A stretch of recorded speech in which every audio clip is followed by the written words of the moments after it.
Good morning, children. Let's start our next lesson. Madam Rides the Bus. This is written by Vali Kanam. And let's start the story. In this story, you are going to read about the first journey of an 8-year-old girl outside her village. So let's start. What she experiences, what were her experiences during this journey. Let's start. There was a girl named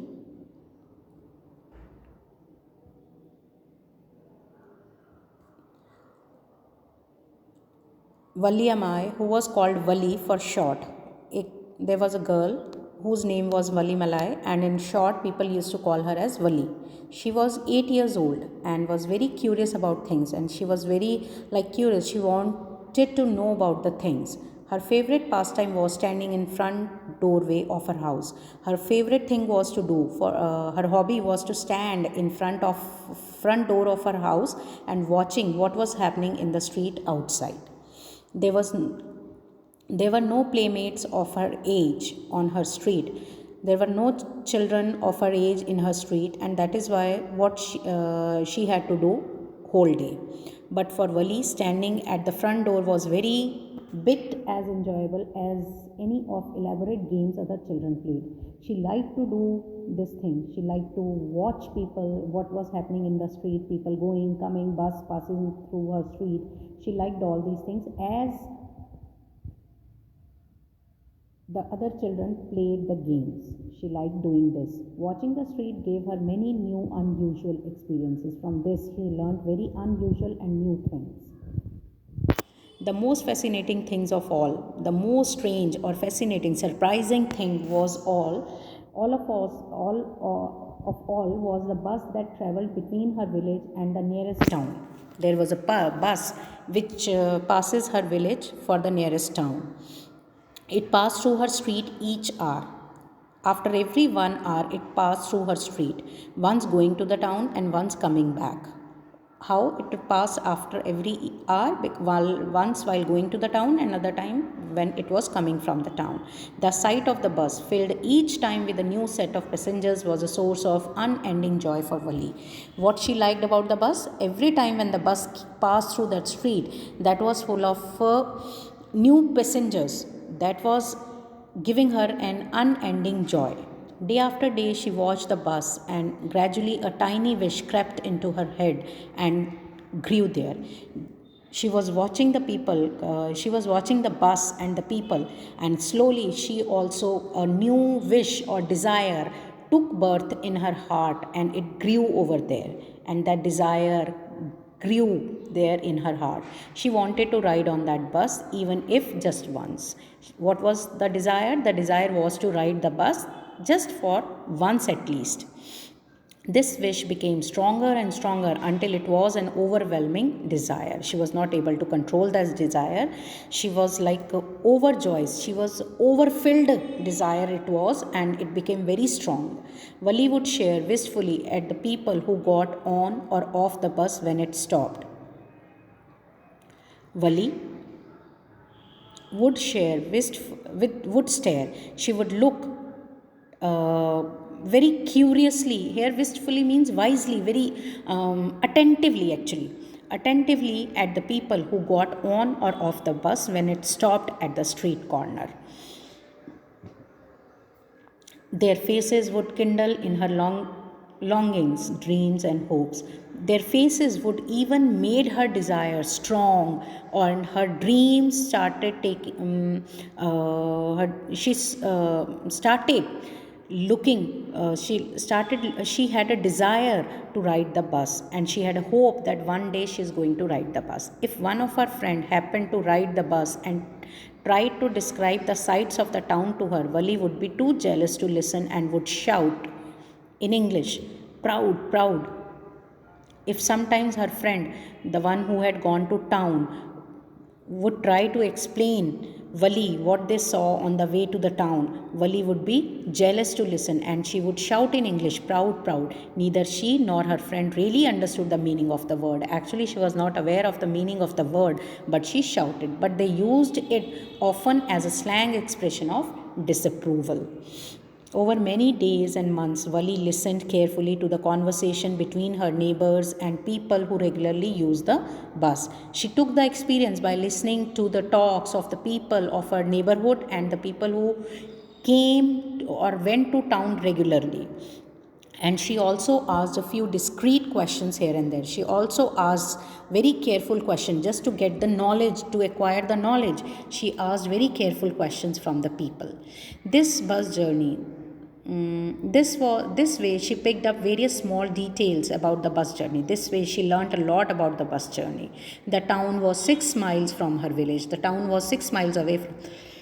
The fare was 30 paisa one way, and she had to pay, if she desires to go by bus, she has to pay 30 paisa for one side, which is almost nothing at all. She heard one well dressed man say, but to Wali, who scarcely saw that much money from one month to the next. It was for a rich man it was nothing, but for Wali it was a very good amount. It was quite good amount, and who had never seen such amount.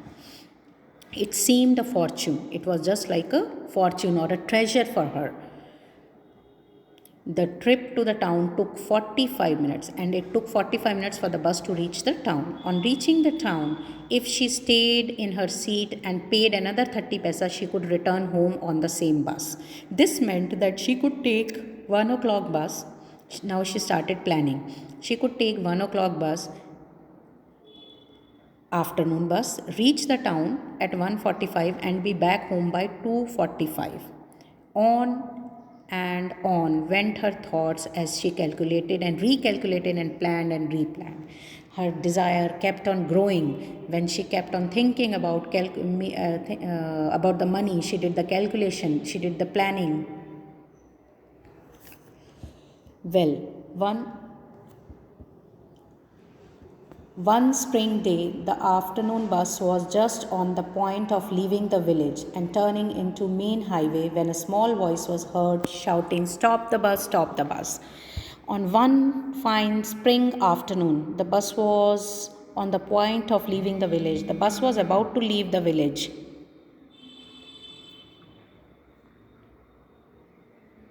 And turning into the main highway when a small voice was heard shouting, "Stop the bus." Then when somebody shouted, a small child's voice shouted, "Stop the bus, stop the bus." And a tiny hand was raised commandingly, and in a supreme order, a tiny hand was raised for someone to pick her up in the bus. The bus slowed down to crawl. Its speed was slowed down, and the conductor, sticking his head out of the door, said, "Hurry then, tell whoever is to come quickly." And he shouted, the conductor shouted, "Whoever is this, please come quickly." "It's me," shouted Wali. Wali said, "It's me. I am the one who has to get on." She said, "I am the one who has to get on the bus." By now the bus had come to a stop, and the conductor said, "Oh really, you don't say so." He said, "Okay, you have to go." "Okay, don't say so." "Yes, I simply have to go to town," said Wali, and still standing outside the bus. And she was still standing, but she was telling the conductor that she has to go to town. "And here is my money." She showed him some coins. Okay, but you first get on the bus," said the conductor, and he stretched out a hand to help her up. And conductor gave her his hand to come into the bus. "Never mind," she said, "I can get up on the bus myself."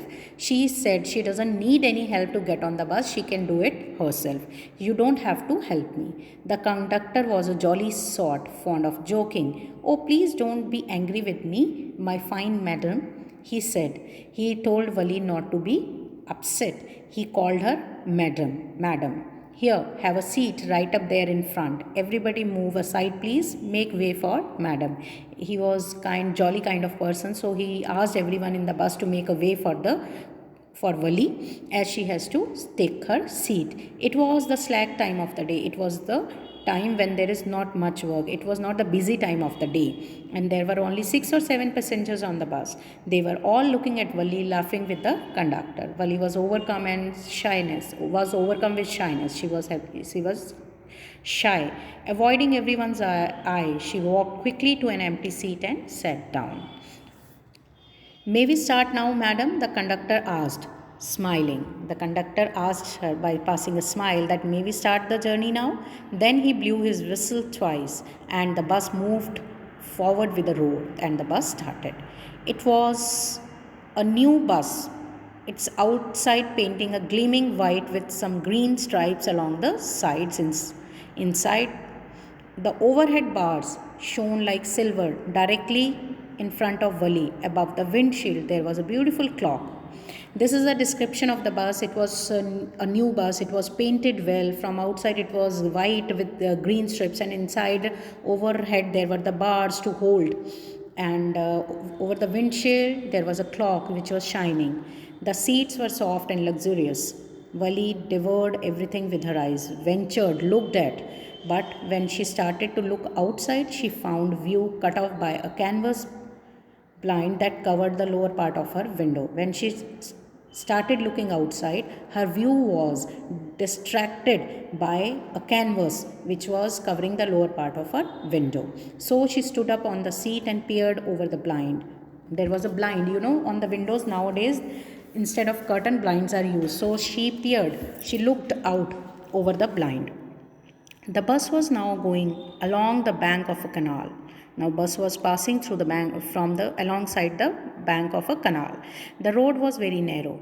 On one side there was a canal, and beyond it palm trees, grassland, distant mountain, and the blue sky. This is a description of the road, what she saw on her way to the town. On the other side was a deep ditch and the acres and acres of green field. Green, green, green, as far as the eye could see. Oh, it was so wonderful. Suddenly she was startled by a voice. She was surprised.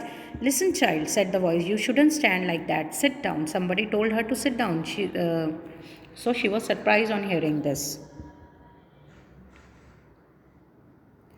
Sitting down, when she sat down, she looked to see who had spoken. Then she tried to see who had spoken these words. It was an elderly man who had honestly been concerned for her, but she was annoyed by his attention. He was actually was caring the child, but she was angry as she doesn't want anybody's attention towards her. There's nobody here who is a child, she said. Haughtily, proudly, she said, there's no child, no one is a child here. I have paid my 30 paisa like everyone else. The conductor chimed in, oh sir, but this is a great, very grown up madam. He told the old man that this is a grown up girl. Do you think a mere girl could pay on her own fare and travel to the city all alone? Wali shot an angry glance at the conductor and said, I am not a madam. Please remember that. And you have not yet given me my ticket. And she asked the conductor for her ticket. I will remember, the conductor said, mimicking her tone. He was copying her tone. Everyone laughed, and gradually Wali too joined in the laughter. The conductor punched a ticket and handed it to her. Just sit back and make yourself comfortable. Why should you stand when you are paid for a seat? Then conductor said, you should sit properly, comfortably, as you have paid for the seat. Why do you want to stand? Because I want to, she answered, standing up again. Again she stood up and she spoke a sentence that was incomplete. But if you stand on the seat, you may fall and hurt yourself when the bus makes a sharp turn or hits a bump. Then conductor told her, when the bus will take a turn or it will pass through a bumpy road, then she may fall down and get herself hurt. That's why we want you to sit down, child. I'm not a child, I tell you, she said irritably. Now she was the word child irritating her badly, and she said, I'm not a child, I'm 8 years old. Of course, how stupid of me, 8 years, my. Now he was again teasing her. Of course, you are not a child, 8 years is not a child. The bus stopped. Some new passengers got on, and the conductor got busy for a time. Afraid of losing her seat, Wali finally sat down. She also sat down, and an elderly woman came and sat beside her. Are you all alone, dear? She asked Wali as the bus started. She asked her whether she was going alone to the town. Wali found the woman absolutely repulsive. She did not like her. And such big holes she had in her earlobes and such ugly earrings in them. And she could smell the betel nut from the woman was chewing and see the betel juice that was threatening to spill all over her lips at any moment. She did not like the woman as she was chewing betel nut. The smell was irresistible, and the juice of betel nut was about to come out of her mouth. Who could be so sociable with such a person? Who can be friendly with such a person? Yes, I am traveling alone, she answered curtly. Courtesy sake, she said, and I have got a ticket too. And she told her she is traveling alone and she has a ticket also at the same time. Yes, she is on her way to town, said the conductor with a 30 paisa ticket. Oh, why don't you mind your own business? Said Vali. Vali told the conductor to mind his own business. But she laughed all the same, and the conductor laughed too. But they both were laughing. But the old woman went on her drivel. She kept on asking silly nonsense thing. Is it proper for such a young person to travel alone? She was asking, is it this not good for such a young person to travel alone? Do you know exactly where you are going in town? What is the street and where's the house number? You need not bother. The woman was inquiring all these things from Vali. Then Vali answered on, you need not bother about her. Vali told her not to bother about her. I can take care of myself, Vali said, turning her face towards the window and staring out. Her first journey, what a careful. Okay, children, we'll stop here. Next time we'll continue. Thank you.